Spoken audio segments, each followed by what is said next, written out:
అధికారం ఉన్నప్పుడు చేసేటటువంటి అవకాశం ఉండే. ఆ రోజు వెనకబడ్డ మా ఆదిలాబాద్ జిల్లా గుర్తు రాలేదు. కేంద్ర ప్రభుత్వం ఆ రోజు ట్రైబల్ యూనివర్సిటీ మంజూరు చేస్తే మా వెనకబడ్డ ఆదిలాబాద్ గుర్తు రాలేదు కేటీఆర్కు. కేంద్ర ప్రభుత్వం టెక్స్టైల్ పార్కును తెలంగాణకు మంజూరు చేస్తే మా వెనకబడ్డటువంటి ఆదిలాబాద్ గుర్తుకు రాలేదు. నా ఆదిలాబాద్ మార్కెట్ నుండి తన తండ్రి ప్రాతినిధ్యం వహిస్తున్నటువంటి గజ్వేల్కు కోట్ల రూపాయలు తీసుకుపోయి అన్యాయం చేసిండు. తన బావ ప్రాతినిధ్యం వహించినటువంటి సిద్దిపేటకు నా ఆదిలాబాద్ డబ్బులు తీసుకొని పోయి మా రైతులకు అన్యాయం చేసిండు. అధికారం కోల్పోయిన తర్వాత ఈ నటన ఎంత నటించినా ఈ తెలంగాణ ప్రజలు కేటీఆర్ని నమ్మేటటువంటి పరిస్థితులు లేరు. కేంద్ర ప్రభుత్వమే అన్ని రకాలుగా మేము ఆలోచిస్తున్నాం. ఈరోజు భారతీయ జనతా పార్టీ కేంద్ర ప్రభుత్వం మీద ఒక గ్లోబల్ ప్రచారం చేసే ప్రయత్నం చేసిండ్రు. సిమెంట్ కార్పొరేషన్ సిమెంట్ ఫ్యాక్టరీని బంద్ చేసిండ్రు అని 30 ఏళ్ల కింద బంద్ అయిన ఫ్యాక్టరీని మేము ఏదో రకంగా దాన్ని ఆలోచించి ఈరోజు పీపీపీ మోడ్లనా రెవెన్యూ షేరింగ్ బేసింగ్నా ఏదో రకంగా ఆలోచించి భారతీయ జనతా పార్టీ కేంద్ర ప్రభుత్వమే దాన్ని ఏ రకంగా ముందుకు తీసుకుపోవాలని ఆలోచిస్తున్నాం. ఈరోజు అధికారం కోల్పోయిన తర్వాత ఈ బీఆర్ఎస్ టీఆర్ఎస్ పార్టీ మొసలి కన్నీళ్ళని ఎవరూ కూడా నమ్మేటటువంటి పరిస్థితుల్లో లేరు. నిజంగా మా ఆదిలాబాద్ మీద నేను మీడియా ద్వారా కేటీఆర్కి చెప్పదలుచుకున్నా, నిజంగా నీకు మా ఆదిలాబాద్ మీద ప్రేమ ఉంటే మా ఎక్కువ పత్తి ఉత్పత్తి చేసేటటువంటి మా ఆదిలాబాద్కు టెక్స్టైల్ పార్క్ ఎందుకు ఇవ్వలేదు? నిజంగా నీకు మా ఆదిలాబాద్ మీద ప్రేమ ఉంటే అతిగా ఎక్కువ గిరిజనులు ఆదివాసీలు ఉన్నటువంటి నా ఆదిలాబాద్కు ట్రైబల్ యూనివర్సిటీ ఎందుకు ఇవ్వలే? మా జిల్లాకు పెద్ద మొత్తంలో అన్యాయం చేసింది టీఆర్ఎస్ పార్టీ హయాంలో. ఉమ్మడి ఆంధ్రప్రదేశ్ రాష్ట్రంలో అన్యాయానికి గురైనం. తర్వాత బీఆర్ఎస్ పార్టీ అధికారంలో ఉన్న 10 ఏళ్ళు అన్యాయానికి గురైనం. ఈ 2.5 సంవత్సరాలుగా కాంగ్రెస్ పార్టీ అధికారంలో ఉన్నప్పుడు కూడా మా వెనుకబడ్డటువంటి ఆదిలాబాద్ జిల్లా అన్యాయానికి గురవుతున్నది. అందుకే గౌరవ ప్రధానమంత్రి ఈరోజు వెనుకబడ్డటువంటి జిల్లా గుర్తింపును పొందినటువంటి ఆదిలాబాద్కు అభివృద్ధి దిశలో తీసుకుపోవాలని ఈరోజు వేల కోట్ల రూపాయలతో ఆదిలాబాద్లో ఎయిర్పోర్టు మంజూరిచ్చిండ్రు. అందుకే అధికారం ఉన్నప్పుడు కొంత సోయిల పనిచేయాల. అధికారం పోయిన తర్వాత కాయిదాలు పట్టుకొని తిరిగితే ఎవరు కూడా నమ్మరు.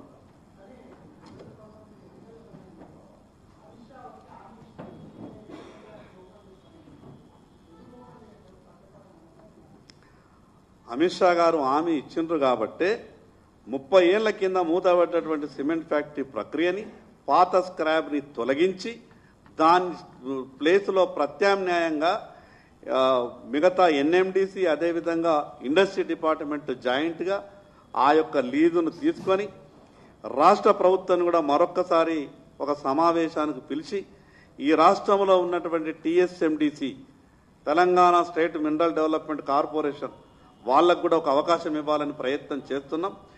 ఏది ఏమైనా కేంద్ర ప్రభుత్వం గొప్పగా ఆలోచిస్తున్నది కాబట్టే ఈరోజు ఎయిర్పోర్ట్ వచ్చింది. రేపు ఆదిలాబాద్కు సిమెంట్ పరిశ్రమ కూడా పునరుద్ధరణ జరగబోతుంది. థ్యాంక్ యూ అన్న.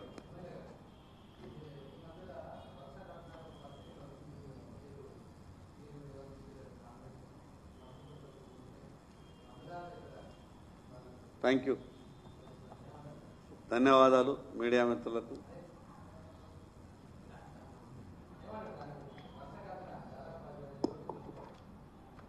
అంటే మీడియా మిత్రులంటే నాకు చాలా గౌరవం.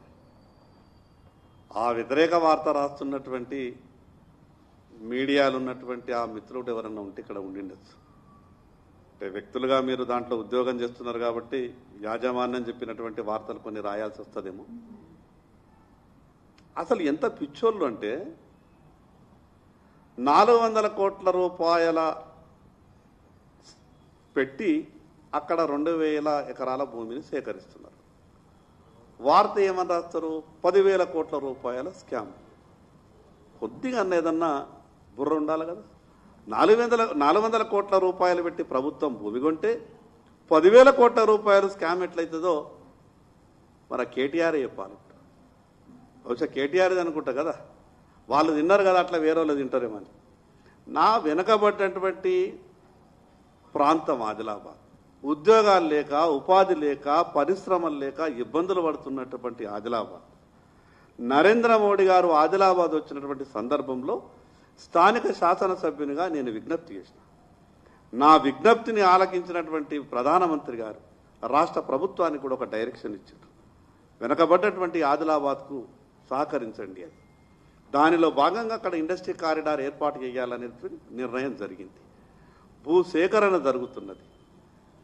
భూసేకరణలో ఎమ్మెల్యే పాత్ర ఏమన్నా ఉంటుందా అంటే వాళ్ళ ఆలోచన ఏంది అంటే ఆ పత్రిక ఆలోచన వేసిన ఆదిలాబాద్లో డిఫర్మేషన్ సూట్ వేసిన వస్తారు ఆదిలాబాద్ కోర్టుకు ఏం చెప్తారో రేపు కోర్టులో చూద్దాం కదా. చాలా విషయాలు అడిగిన ఎక్కడెక్కడ ఏమేమి జరిగింది అంటే ఒక వెనకబడిన తరగతుల బిడ్డ ఒక బీసీ శాసనసభ్యుల్ని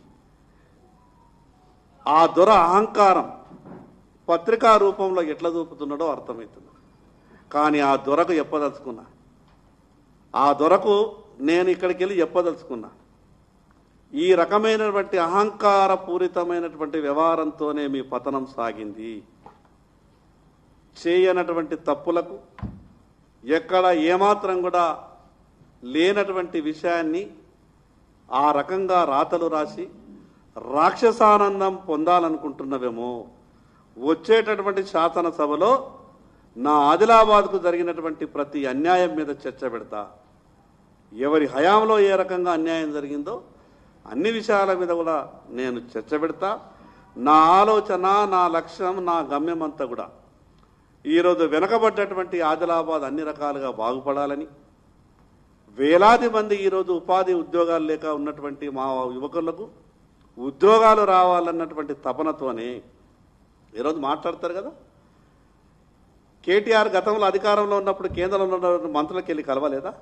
నేను ఒక శాసనసభ్యునిగా నా ఆదిలాబాద్ సమస్యల మీద కేంద్రం రాష్ట్రానికి సంబంధించినటువంటి విషయాలు ఉన్నప్పుడు తప్పకుండా వెళ్ళి రిప్రజెంటేషన్ చేస్తాం.